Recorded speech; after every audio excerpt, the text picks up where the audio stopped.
నమస్తే, నేను మీ కుప్ప పద్మిని. ఇన్నాళ్ళు మీ సపోర్ట్‌ని నాకు అందిస్తూ, మీ ప్రేమని నాకు అందిస్తున్న ప్రతి ఒక్కరికి కృతజ్ఞతలు. ఇప్పుడు చూడబోతున్న ఈ వీడియో కూడా ఖచ్చితంగా మీకు ఉపయోగపడుతుంది. లైక్, షేర్ అండ్ సబ్స్క్రైబ్ చేసి మీ ఇష్టాన్ని అలాగే మీ సపోర్ట్‌ని నాకు అందించండి. అలాగే ఈ వీడియో పట్ల మీ అభిప్రాయాన్ని కామెంట్ సెక్షన్‌లో కామెంట్ చేసి నాకు తెలియజేయండి. నమస్తే. Welcome to our channel. నేను పద్మిని. ప్రస్తుతంతో పాటు వాస్తు జ్యోతిష నిపుణులు, shamanic healer, numerologist doctor T Rajavardhan గారు ఉన్నారు. మాట్లాడదాం. సార్ నమస్తే సార్. నమస్తే అండి. మీ పేరు? రవికిషోర్ పల్లవ్. ఓకే. సార్, మీరు నన్నైతే ఖచ్చితంగా ఆశ్చర్యపరుస్తారు. మీకు సబ్జెక్ట్ మీద ఉన్నటువంటి ప్యాషన్ గాని, లేకపోతే ఇన్ని నేర్చుకోవటం కానీ, ఇన్ని నేర్చుకున్న కూడా ఇంత డౌన్ టు ఎర్త్ ఉండటం. జనరల్‌గా ఒక సబ్జెక్ట్ వస్తేనే మామూలు అబ్జర్వ్ చేస్తూ ఉంటాం కదా! బోల్డ్ అంత యాటిట్యూడ్ అనేది కమర్షియల్ వస్తుంది. చేయలేదమ్మా. కమర్షియల్ చేయలేదు. అసలు ఏమీ తెలియనట్టు చాలా డౌన్ టు ఎర్త్ ఉంటారు. ఎలా సాధ్యపడుతుంది అసలు? అంటే ఇది కమర్షియల్ చేయాలి. హ్మ్. ఇప్పుడు మన విజిటింగ్ కార్డ్స్ కూడా నేను గత 10 ఏళ్ల నుంచి చేయలేదు. విజిటింగ్ కార్డ్స్ కూడా ఈ లేవు. మధ్యలో ఏశాను తప్ప హ్మ్. అది నేర్చుకోవడము, హ్మ్. ఇంట్లో చేసుకోవడము అంతవరకే. అంతవరకే ఫ్రెండ్ సర్కిల్‌లో. ఆ! ఎప్పుడు ఏదో ప్రచారము ఫస్ట్ టైమ్ అసలు. రెడ్ టీవీకి రావడం కూడా ఫస్ట్ టైమే. అవునమ్మా. అసలు చెప్పటం కూడా చెప్పటం కూడా అంటే చాలా సింపుల్‌గా చెప్తున్నారు. అవును. దీన్ని కాంప్లికేట్ చేయకుండా చాలా బ్యూటిఫుల్‌గా చెప్తున్నారు. సో, మీ దగ్గరికి వచ్చినటువంటి మీ క్లయింట్ ఒక్కసారి వారి రివ్యూ ఒకసారి నేను తెలుసుకుంటాను. తప్పకుండా. రవికిషోర్ గారు, ఎప్పుడు పరిచయం మీకు సార్? సార్ నాకు 6 ఇయర్స్ నుంచి పరిచయం అండి. 6 ఇయర్స్ నుంచి. ఎలా తెలుసు ఆయన? ఒక కామన్ ఫ్రెండ్ ద్వారా వెళ్ళి కలిసాను. హ్మ్. నేను క్లయింట్ కన్నా ఆయన శిష్యుడు అన్నట్టు ఓహ్! శిష్యుడిగా మారిపోయారా? ఎక్కువగా ఆయనతోనే స్పెండ్ చేస్తాను. లీజర్ టైమ్ బేసిక్‌గా నేను ఎంటర్‌టైన్‌మెంట్ అలాంటి వాటికన్నా కొత్త వాటిలో రీసెర్చ్ మీద ఎక్కువగా టైం కేటాయిస్తుంటాను. గురుగారి దగ్గర కొన్ని అంశాల మీద చర్చిస్తూ, ఇంకా మన భారతీయ సంస్కృతి వీటి మీద కొన్ని పరిశోధనలు చేస్తూ, అసలు ఈ మంత్రాన్ని ఈ సైన్స్‌కి ఎట్లా మనం లింక్ చేయాలి, ఆధ్యాత్మికాన్ని ఎట్లా సైన్స్‌గా నిరూపించాలి అన్న దాని మీద మేము ఆలోచిస్తాం. అద్భుతం. అసలు ఏ సమస్య రీత్యా ఆయనను కలవటం జరిగింది మీరు? బేసిక్‌గా అంతకుముందు మేమున్న హౌస్‌లో వాస్తు బాలేదు మేడం. వాస్తు వల్ల కొన్ని హెల్త్ ఎఫెక్ట్స్ అవి వచ్చినాయి నాకు.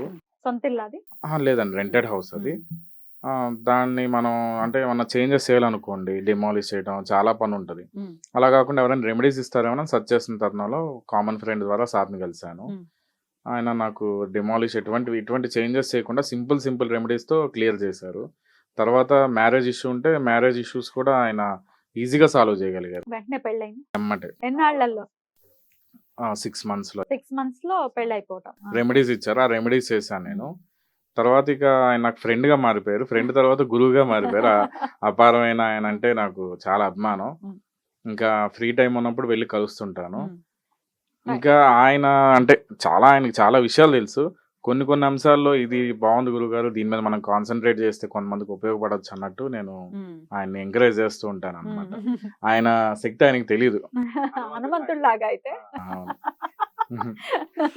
డెఫినెట్‌లీ చాలా నేను ఇందాక చెప్పినట్టుగా అంటే చాలా డౌన్ టు నా ఎర్త్. కొరకు నేను చెప్పుకోనమ్మా. అవును. చెప్పుకోకూడదు కూడా. మీ గురించి మేము అది ఉన్నాంగా చెప్పడానికి. ఎందుకంటే చూస్తున్నాం కాబట్టి. నాదంటే తక్కువ పరిచయమే. ఆయనకి ఎక్కువ అవును. పరిచయం. అవును. సో, ఎట్లా అండి? అంటే మీరు అంతకుముందు నమ్మేవారా ఈ జ్యోతిష్యం? నాకు హ్మ్.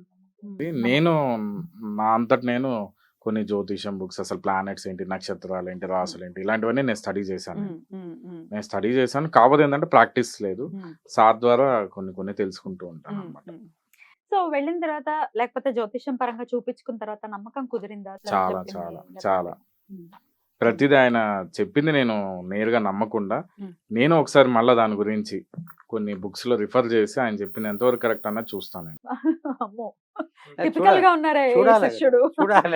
చూడాలి. గుడ్డిగా నమ్మొద్దు కదమ్మా. జనరల్ గా అయితే ఒక్కసారి నమ్మకం ఏర్పడిందంటే ఇంకంతే. ఖతం ఇక గుడ్డిగా నమ్మటమే ఉంటది. ఈయన కొంచెం టిపికల్ గా ఉన్నారే. ఉండాలి. అలాంటి వాళ్ళే కావాలి. అలాంటి వాళ్ళే కావాలా మీకు? కరెక్టే. ఎందుకంటే లోపాలనేవి ఎవరికైనా సర్వసాధారణమే. ఒకవేళ ఇలాంటి వాళ్ళు ఉంటే పక్కన ఏదైనా అవునమ్మా. చిన్నది ఉంటే రెక్టిఫై చేసుకునే పరిస్థితి. అవునమ్మా. ఇది అర్థం చేసుకోవడానికి బోల్డ్ అంత మెచ్యూరిటీ కావాలి. You have that. Okay. Right. So, మీ గురువు గారిని ఎట్లా రిఫర్ చేస్తారు ప్రజలకి, ప్రేక్షకులు? ఆయన దగ్గర చాలా అంశాలు ఉన్నాయి మేడం. హ్మ్. ఒకటి వాస్తు చూస్తారు, జ్యోతిష్యం చూస్తారు, తర్వాత హీలింగ్ చేస్తారు. ఇంకా ఇది అవ్వదు అని లేదు మేడం. ఏదైనా చేయగలరు ఆయన. ఒక్క విషయం చెప్పండి. ఆయన సబ్జెక్ట్ గురించి మిమ్మల్ని మెస్మరైజ్ చేసే విషయం ఏదైనా ఉంది? ఏదైనా ఒక్కటి చెప్పాలంటే ఏం చెప్తారు? రీసెంట్‌గా అయితే నాకు అంటే బయటికి వెళ్ళినప్పుడు దిష్టి అంటారు కదా మన భాషలో, వాడుక భాషలో, అది ఒకటి తగిలింది మేడం. దిష్టి తగిలితే బేసిక్ ఇంటికి వెళ్ళిపోయి ఎమ్మటే మదర్ చేత దిష్టి తీయించుకొని స్నానం చేసేసి వీలైతే ఏమైనా టాబ్లెట్ వేసి ఇంకే పని చేయకుండా పడుకుంటాం. ఆ రోజు నాకు వీలవదు. నేను అంటే ఈయన ఆఫీస్ మీదుగా వేరే వైపు వెళ్ళాలి. వెళ్ళిపోయి సార్ మీకు పవర్స్ ఉన్నాయి కదా, నాకు ఒక్కసారి ఇది పరిష్కారం చేయండి దిష్టి తగిలిందని అంటే ఆయనకున్న మంత్రశక్తితో నాకు చేశారు. దిష్టి అన్నది ఇమీడియట్ ఒక 10 minutes లో రిలీఫ్ వచ్చింది. రిలీఫ్ వచ్చింది. ఓకే. అది నాకు చాలా Recent మిరాకిల్ times లో. అనిపించింది. ఆ, ఆ. ఆయన చాలా చేశారు కానీ అది మాత్రం నాకు మిరాకిల్ అనిపించింది. హీలింగ్ ఎక్కడి నుంచి అయినా ఉండి చేయొచ్చు కదండి. ఇక్కడ చేయొచ్చు, డిస్టెన్స్ కూడా చేయొచ్చు. పనిచేస్తుంది. పనిచేస్తుంది. ఇంకెవరినైనా మీ ఫ్రెండ్స్ ని వాళ్ళని చాలా మంది నేను రిఫర్ చేశాను. ఉమ్. నేను స్వయంగా వెళ్తాను, వాళ్ళతో పాటు నేను కూర్చుంటాను. ఉమ్, వాళ్ళకి ఎలా చేస్తున్నారు ఏంటి, అసలు దీని వెనకాల ఉన్న మెకానిజం ఏంటి, ఉమ్. ప్రతి మతాన్ని వెనకాల కూడా ఒక మెకానిజం ఉంటుంది. హిందూ అంటే తెలుసుకోవాలి అనేది ఒక జిజ్ఞాస బాగుందమ్మా. ఉమ్, ఎందుకంటే అది మళ్ళీ సైంటిఫిక్ గా ఉమ్, ఏదో మనం చెప్పేశాము వినడం కాదు. ఉమ్. అలా ఎందుకు అని ఒక క్వశ్చన్ వేస్తే దానికి ఎక్స్ప్లెయిన్ చేయడము, ఉమ్. అవునవును కరెక్టే అనుకోవడం. ఉమ్. అలా నాకు కూడా ఉమ్.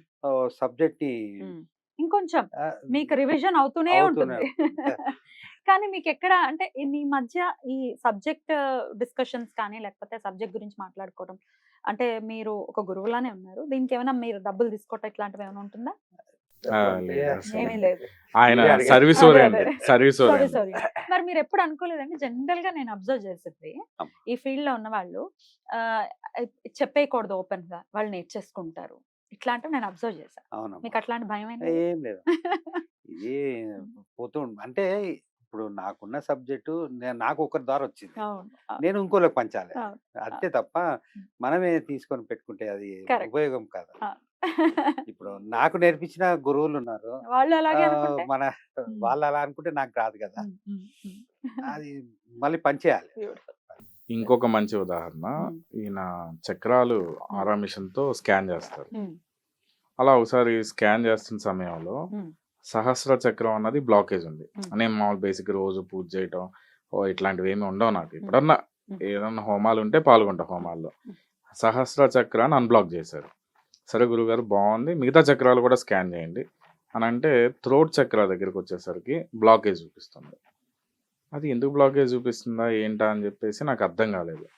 నేను మళ్ళా థ్రోట్ చక్ర గురించి ఇన్ డీటెయిల్గా, ఎందుకంటే నేను కోర్స్ చేయలేదు, నాకు తెలియదు కాబట్టి ఇంటర్నెట్లో దొరికిన సమాచారం అన్నీ కూడా నేను సేకరించి స్టడీ చేశాను. దాంట్లో ఏంటంటే టాన్సిల్స్కి థ్రోట్ చక్రాకి లింక్ ఉంది అని చెప్పేసి ఒక ఆస్ట్రాలజర్ ఒక టెస్ట్ మనీ పెట్టారు. నేను నిజమేనేమో అని అనుకుని నేను ఒకసారి వెరిఫై చేసుకున్నాను అని చెప్పేసి వెళ్ళాను. నేను హాస్పిటల్కి వెళ్ళాను. వెళ్ళి నేను డాక్టర్ దగ్గర చెప్పాను, ఇట్లా నాకు ఏదో థ్రోట్లో ఏదో ఇబ్బంది ఉందండి అని. అంటే ఇలా చెప్పలేం కదా వాళ్ళకి.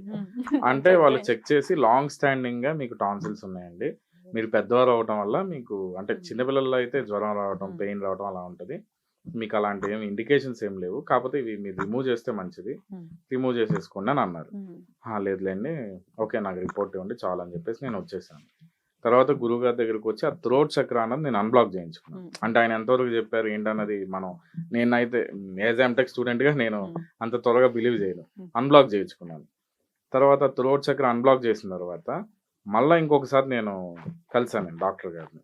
సార్ చేంజెస్ అయితే వచ్చినాయి, ప్రీవియస్ కన్నా కొంచెం మీ టాన్సిల్ సైజ్ అయితే తగ్గింది అని చెప్పేసి ఆయన కూడా చెప్పడం జరిగింది. రియల్ టైం ఏంటంటే టాన్సిల్స్కి సైనస్కి కూడా లింక్ ఉంటుందంట. ఈ టాన్సిల్స్ బాగా వాసినప్పుడు నైట్ పడుకున్నప్పుడు ముక్కు బ్లాక్ అవటం అది ఉండేది. ఈ ఎప్పుడైతే హీలింగ్ చేయించుకున్నానో సార్ దగ్గర మంత్రశక్తి ద్వారా ఎప్పుడైతే చేయించుకున్నానో నాకు ఆ సైనస్ ప్రాబ్లం కూడా 70% పోయింది. ఎప్పుడైనా బాగా చలిగా ఉన్న టైంలో అలాంటప్పుడే మళ్ళీ అది బ్లాక్ అవుతుంది, కానీ లేకపోతే సైనస్ ప్రాబ్లం కూడా పరిష్కారం అయింది.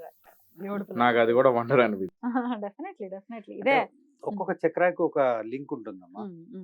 ఇప్పుడు బ్లాక్ అయ్యింది అంటే దాని వెనకాల ఏదో సైంటిఫిక్ గా కూడా ఏదో రీజన్ ఉంటుంది. దాన్ని మనం క్లియర్ చేసుకుంటే ఆ జంక్షన్ అంతా క్లియర్ అయిపోయింది.